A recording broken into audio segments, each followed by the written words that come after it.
Hey, Dental Nachos, it's me, Paul, Dr. Nacho. I'm excited to be talking with John Harris today. Looks like he's taking a break from his day to join us.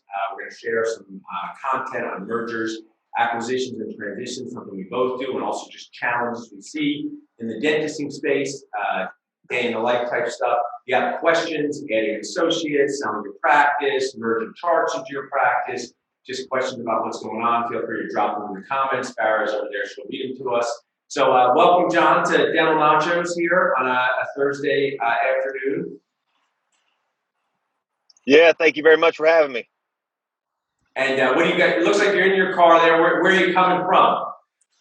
I'm coming from my home base in Tennessee, and I'm headed to the 3D dentist course on I believe Dr. Elliott's teaching it this weekend at awesome. Yep, and Raleigh on sleep apnea medical billing. I'm going meeting a client of mine out there. Awesome. Tag Erin in there. Erin's great. We've met each other. She is a fellow mad, medium-age dentist like myself. She's a speaker. We need more speakers out there, so that's awesome. I was trying to set you up for the joke, John, but you didn't do it. I thought you were going to say you're coming from the gym. Oh yeah. No, I've already picked the one that I'm going to stop in on my way to Raleigh. So it's Gold's Gym in Asheville. Nice. The one I usually hit up. So maybe that's like I scout out nacho places before I travel. You scout out gyms, so maybe I should be more like you. Tell me a little bit about what you do on a daily basis. One of my goals, Dental Nachos, is kind of like big Mr. Rogers fan. These are the people in your dentistry neighborhood. Prior to Dr. Nacho on Facebook, John, I would have my residents at Einstein. We have a whole day where I bring in a banker, attorney, supply rep, consultants, and I said, see, when you get out of this warm, comforting space of your training program, these are all the people that you will be connecting with. So I just love when we bring sort of someone, so you're not a dentist, right? Correct. Tell us what you do every day. Aside from training, I'm an aspiring bodybuilder. So I compete on an amateur level. So that means that I'm not very good, but I try to do it anyway. And aside from that, man, it's my days are pretty much filled with coaching calls or in-office consults or team meetings or meeting with alliance partners or people like you, where I'm a student of learning, so I always seek out opportunities to learn from other people in the industry. I consider myself more of a general dentist, and there are areas where my clients need support where it's more appropriate to insert a specialist. For example, financial planning and accounting and, legal issues that need to be handled. So I really like networking with people in the industry and learning from them and sharpening my saw, and then making sure that I've got a solid pool of resources that I can use to help my clients get the results that they're looking for. Awesome. So we do some similar things. I do some coaching myself. So let's just go to a story I saw on Dental Nachos a couple minutes ago. Someone said, I'm really busy in my practice. I'd like to hire an associate. Totally normal feeling, being busy and annoyed as being a practice owner. What are some ways that you help your clients, let's say, identify if they're ready for an associate or how to integrate an associate? Loaded question, but I mean, the short and easy answer really is it's at that point at which it's costing you more not to have an associate than it would to just pull the associate in. So one of the variables that you got to take into consideration is that associate going to be able to generate enough money to earn the kind of income that they want? That's what's going to allow you to be able to attract them to begin with and then retain them. So typically what we see, and it's not this way. I mean, I've seen practices with 2 operatories doing $3 million, or 4 operatories doing $3 million, 2 rooms of restorative and 2 rooms of hygiene. That's not typical. But the more comprehensive the restorative department is, the more revenue, the more restorative and cosmetic revenue that they're going to generate off of 2 rooms of hygiene. Typically, what you see is about 1 room of hygiene to 1 room of restorative. Gotcha. And with that model, you're going to need your associate dentist right out of school may be capable of doing $2,500 to $3,500 a day. So 1 room of hygiene is going to be able to probably provide them an entry level, level of income.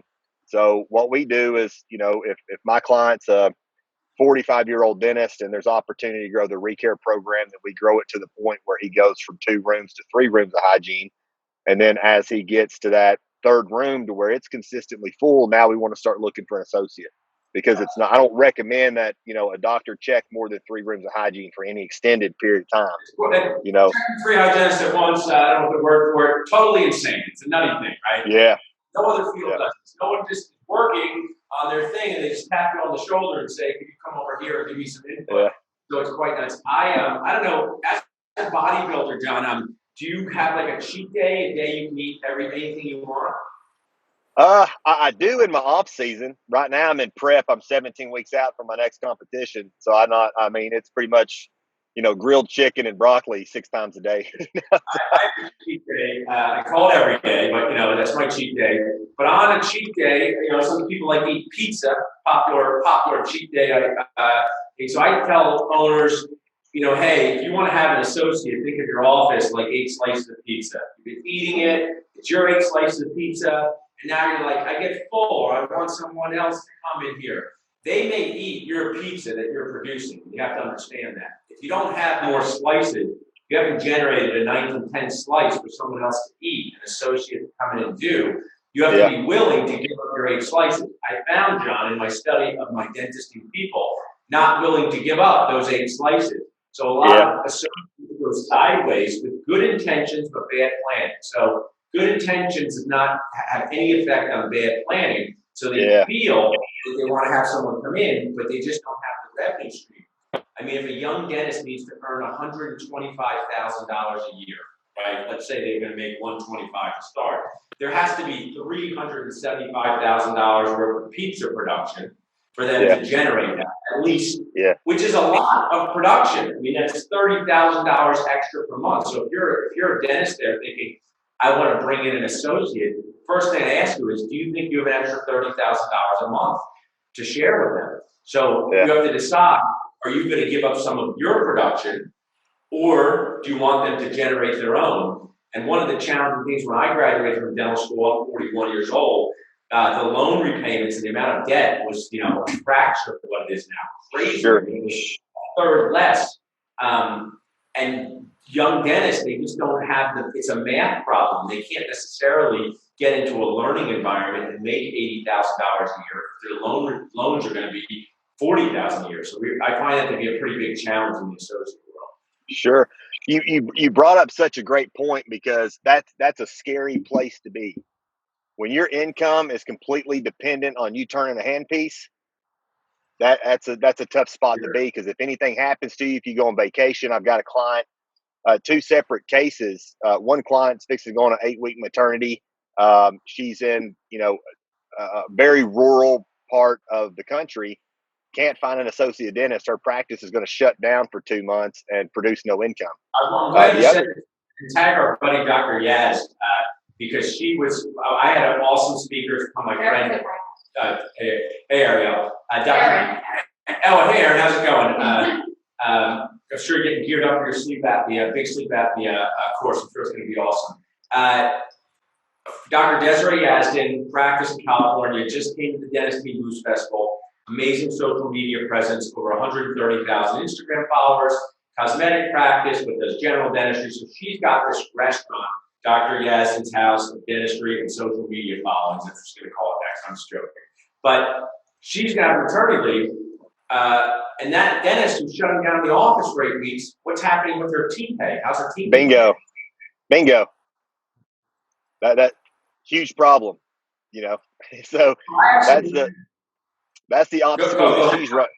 Yeah, that's the obstacle that she's running into, and the alternative would be, the second female dentist who's going on 8-week maternity, and just in the last 12 months, we brought on 2 associates. Her practice has gone from $1 million to 1.4 in the last 12 months, and growing hygiene, and now she's blowing the walls out, and we're looking, we need space to move into. So there's some doctors want growth, and other doctors just want to be comfortable, and that's fine. But as a leader and as an entrepreneur and as an employer, there are other variables there you really got to take into consideration, because now I've invited these people to come play this game with me, and it's my obligation to take care of them along the way, with all the things that are going to come in that we're going to have to deal with. So that's an example of not I don't want to say not, well, it is what it is. not preparing far enough in advance and positioning yourself so that that doesn't happen. Yeah, And continue. so, We just yeah, had a statement from Erin again. She said that's why sleep, ortho, and implants are good. SOI versus ROI. Yeah, tell what is SOI? Aaron, that's a good point. Aaron said sleep, ortho, and implants are good. SOI versus ROI, but I don't know what SOI stands for. We should come back and do it. But I like catchphrase. But here, I'll make a part of Dental Nachos, John, in this like Facebook, TV world. You know, maybe we have 20 people watching, but someone will be watching this at 2 a.m. if they're bored. You know, I really want. You know, I'm saying that if you're a dentist who wants to cover maternity leave, please reach out to me at, you know, Dr. Nacho at dentalnachos.com. You can be doing a great service because one of my things in life is I try to look into the future and see some trends. And I trained in implants in 2002, and I was like, I think this is going to be a big thing. And people said general dentists aren't going to do it. Now in 2019, general dentists are doing a lot more. It doesn't mean I'm the only person, but I identified that. And I have, for the past few years, I've been talking about what I think is going to be a crisis, true crisis in dentistry for dentist teams and patients. So when I was we had the Dentist Team Boost Festival last week. Maybe Farrah can draw up a picture of the audience, because if you look into the audience for the Dentist Team Boost Festival, 50% of them were women, right? Which is awesome. Awesome, great.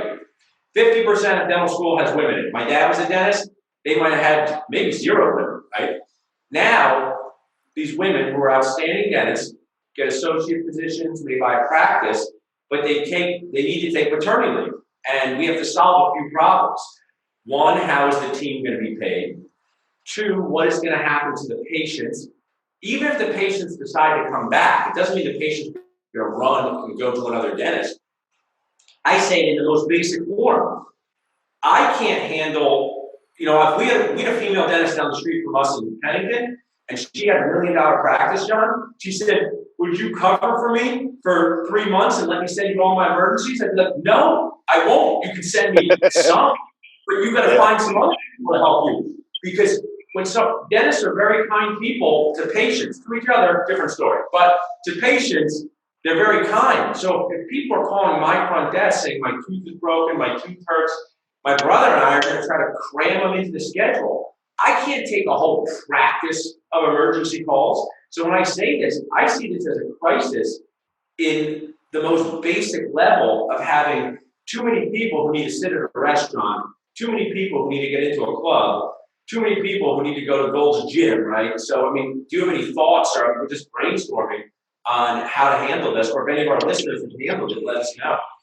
Sure. I think it increases the need for group practice, multiple providers under one roof.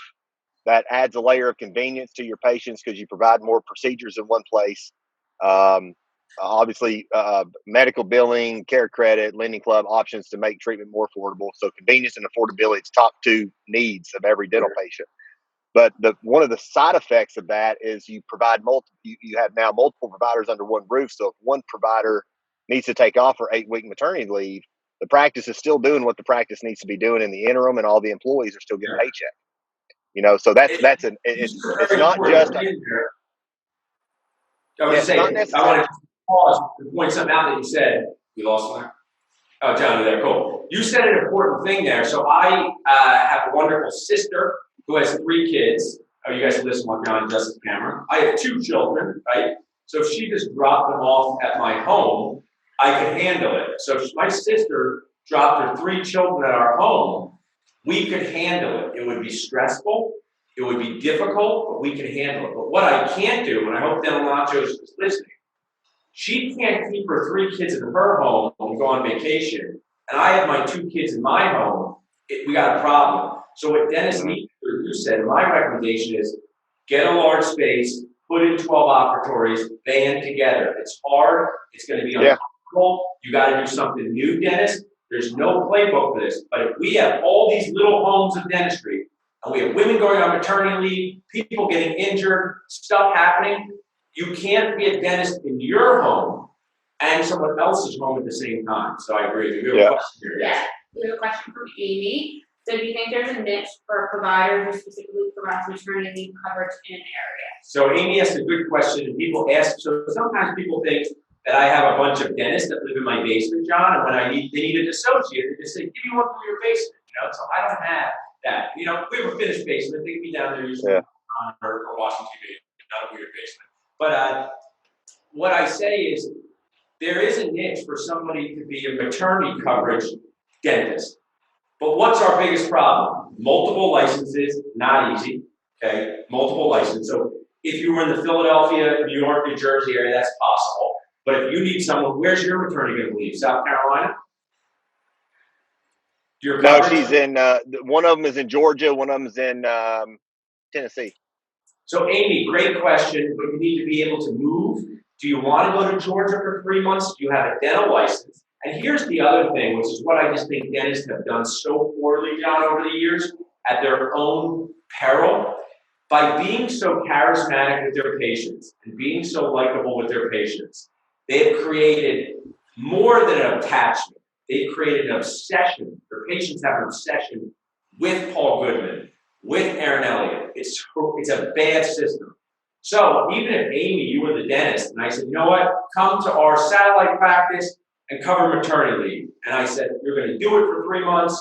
You live in Philly, you can go to Elvez, go to New Jersey and cover. Here's the problem, John. Half my patients would refuse to see her. Mm-hmm. You know what I'm saying? Like half the patients would say, I'll wait until Aaron Elliott comes back. So then she's there just minding the store of emergencies and hygiene. And you run a lot of practices. Can a practice survive for 3 months on emergencies and hygiene? What are your thoughts? Yeah, I've seen that play out two ways. If you use a hygienist, for example, you've got a hygienist that's averaging, and the same thing would be true for associate doctors. You got a hygienist that's averaging $130 an hour, an associate doctor that's averaging $275 an hour. And then that hygienist goes on vacation for a week and you bring in a temp. And that hygienist was saying, I can't pre-appoint any more than 89% of my patients. I can't, my perio percent is 2%, and then the temp comes in for a period of time and the perio percent climbs to 8% and average hourly production goes to $200 an hour. So I think this is deeper than what we've got time to go into, but it's a rapport thing. I saw a question in the group the other day about cancellations and no-shows. And what the most appropriate system is. I love the way that you track yours, by the way, and you add the comments and so that so you can go back and look at what, and you can categorize those and say 20% are this reason, 20% are this reason. But to me, if you've got a cancellation or no-show problem, or if you've got a treatment acceptance problem, you've got a relationship problem. So some people are just naturally better at getting into relationship with people than others. Take your I-type personalities. They're energetic, they're enthusiastic, they're passionate, they're extroverted. They get in a relationship with people very quickly. Take a C-type personality, which is the vast majority of dentists out there. Perfectionistic, OCD, analytical, numbers-oriented, very scientific. It's much harder for them to get in a relationship with people. So, if you've got a new dentist that comes in that's not very extroverted, that's not very engaging, that's going to be an issue. Yeah. But you could have the exact same scenario, a different dentist who's an off-the-charts I-type personality gets in a relationship just like that. They love her. Well, it's everything we have been trained not to understand well. Most dentists do a good job with clinical care. Most dentists do a good job with clinical care. Most chefs at restaurants prepare good to exquisite food. Most dentists prepare good to exquisite dentistry.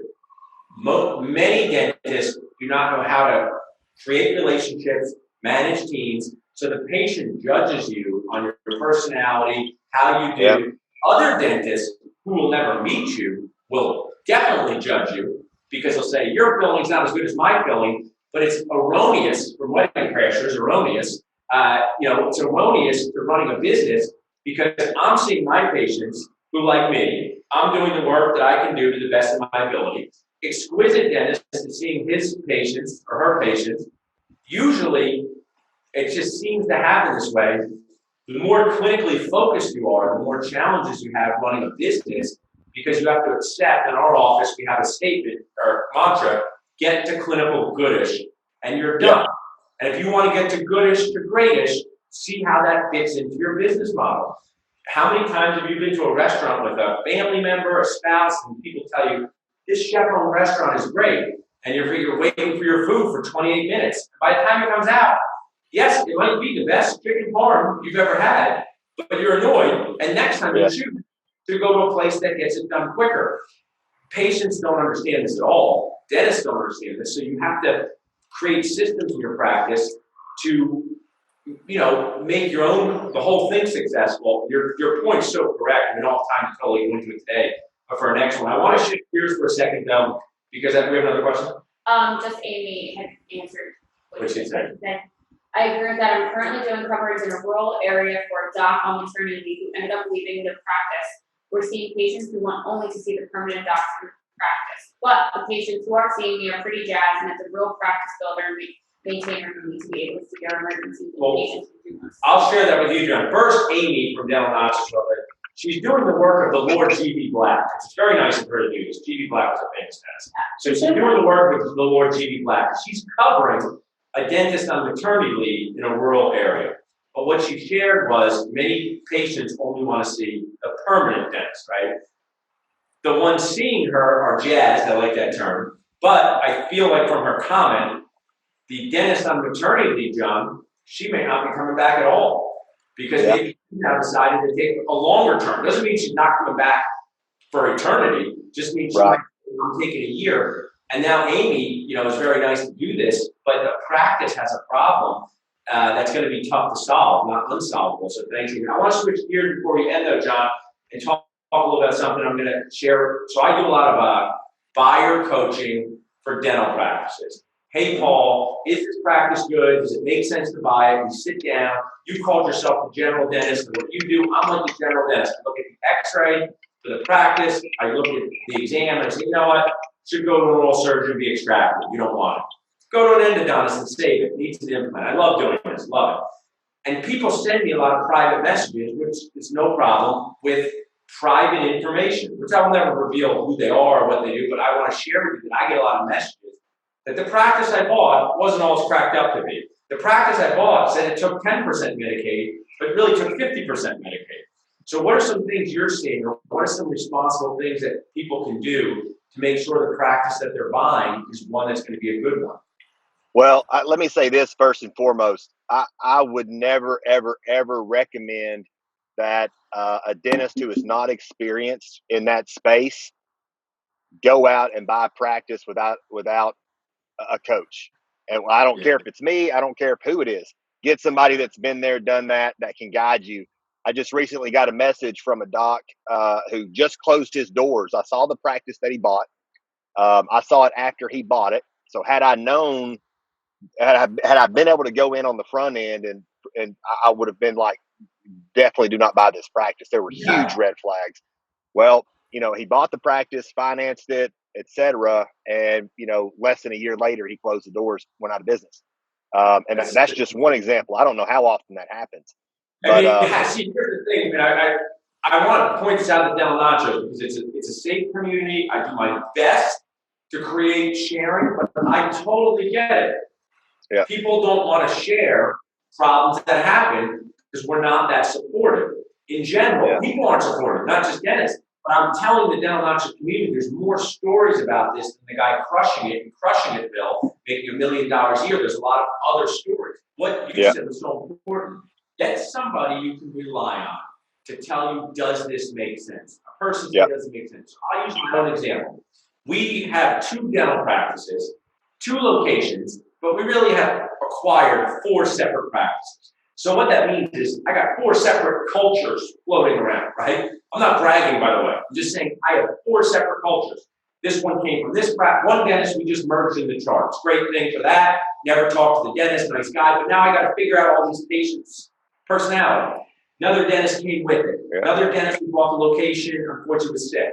But what I would share with my Dental Nachos community is I technically purchased 4 practices. And I have looked at a minimum of 50 practices, right? So I look all the time, get data, get details. So I know what makes sense and doesn't make sense. But what you said was important. I recently looked at a practice with my brother. Great practice. We ran it through our team. Rob Montgomery, Dental Focused Attorneys, awesome. People help us with accounting. We're moving forward towards this practice. We probably incurred $8,000 of coaching expenses. Totally normal.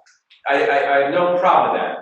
Somewhere at about the 40-yard line to score, we got new information that it didn't make sense for us anymore. And we stopped pursuing it. And I would tell the community that $8,000 saved me hundreds of thousands of dollars. Yeah. Because I have the right people on my side, so there's no downside. You spend $20,000 on an acquisition, that's great, and you have a practice that makes you money for your whole life. You spend $20,000 and you find out it's not so good, that's the better use of the $20,000. Yeah. So how do you work with clients on your end with looking at mergers, acquisitions, and all that? So pretty much the same way. I'm looking for risks. So, for example, you can't have return without risk. You know what I mean? So let's say, for example, the practice, the clinically, the perio is not being neglected, but administratively, it's not being coded. Okay. So the perio percent, when you calculate it, it's like 1%. In the ADA, dental economics, virtually every dental statistic organization out there will say that 1/3 of adults have some level of perio. So if you say 30% of the average patient base is perio, then you can look at, I'm at 1%. Statistically, I should be at 30. I'm not saying that you are definitely at 30, but statistically, that's a good benchmark to measure yourself against. Yeah. So that's a huge risk, because if I go in and start coding everything perio, price goes up, demand goes down, I start losing patients. Yeah. If I don't code the perio, I'm at legal. That's number one lawsuit in dentistry. Now I'm at risk there. So what do you do? So one of the things that we do is we coach language, and work with our clients through that transition. So we do it elegantly and effectively, mitigate the risk, move the perio percentage in the direction that it needs to go, and capitalize on that opportunity and minimize the risk as much as possible. And there are various other ones. Retention and recare is another one. Fee schedule, insurance participation, enrollment skills, and handling objections. Yeah. The list goes on. And So what you're looking at. I want to pause in 1 second. What you're sharing is the value of engaging with someone who knows what they're doing. So you've probably done it for bodybuilding. I've done it for anything. You hire somebody who knows what they're doing. At some moment in time, they teach you about it. You pay them to teach you about it, and then you have the skills forever. I do a lot with implant communication skills. We put in our webinar on the training role of general dentist dental implants. I have this amazing webinar. I charge one's really inexpensive, like $24. And I tell people, buy it, watch this thing, do this stuff, and you've hired me through the webinar to give you skills you can use forever. That's the goal. Teaching, training, that you learn something once, practice it under the guidance of someone who knows what they're doing, and then use it to build yourself forever. Financial planning, physical fitness, could be mental health. So that's just so important. And a couple offers, I always at the end of these things, I say, we have a dentist, my people, the dentist, John, I don't know if you've noticed, very frugal people. Some would call them a dentist cheap people. So I will always appeal to that and say, we have a webinar on practice transition. You would love to get it too. So text POSI to 444999, POSI to 444999. Farrell will drop that in there. It's a case study, John, in practice that did $1 million a year and made zero profit. And it was just, and the dentist was a good dentist, not a bad dentist, produced $1 million. And then we also have a great associate webinar, which I will share with the dental Nachos community. If you're looking for a job, if you have a job you don't like, or if you're an owner looking for an associate, we have a webinar. Okay, Farrell will drop in the webinar. You'd use the embracer space when you do Farrell. The webinar, how not to mess up your associate life. That's what it should be called. And people have used it and been in Ubers, and it tells you what to ask on the interview. Someone says this, say this, and it's a recipe or game plan that nobody tells these young dentists, and they need it. Yeah. How about your owner dentist? Anything for the owner dentist? Well, tell me before we go 1 second. To kind of wrap it up, if you think of your client that you deal with on a regular basis, describe that client to me. Owner, non-owner, 20 years out, 15 years out, or someone that you deal with regularly.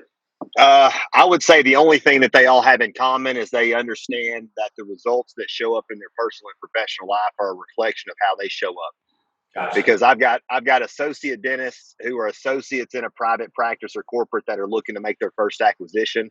I've got young owners who purchased their first practice 3, 4, 5 years ago. I've got 45-year-old clients who are just looking to improve their communication, leadership skills, culture. And I've got, 60-year-old clients who are looking to, negotiate the buy-in of their associate and transition out. So as far as that's concerned, it's the whole spectrum. But the ones that I see make the most progress are the ones that get it. They are willing to, they don't, they're not, they don't want to stay the same and expect the results around them to change. They understand that if I want the results around me to change, I'm going to have to be a little different. And that means they're coachable. So that's what we are. We're coaches. So we help people. What a coach is, the greatest definition I've ever heard for a coach is a coach finds out what somebody wants, and then they interact with that person in a way that helps them achieve their desired outcome.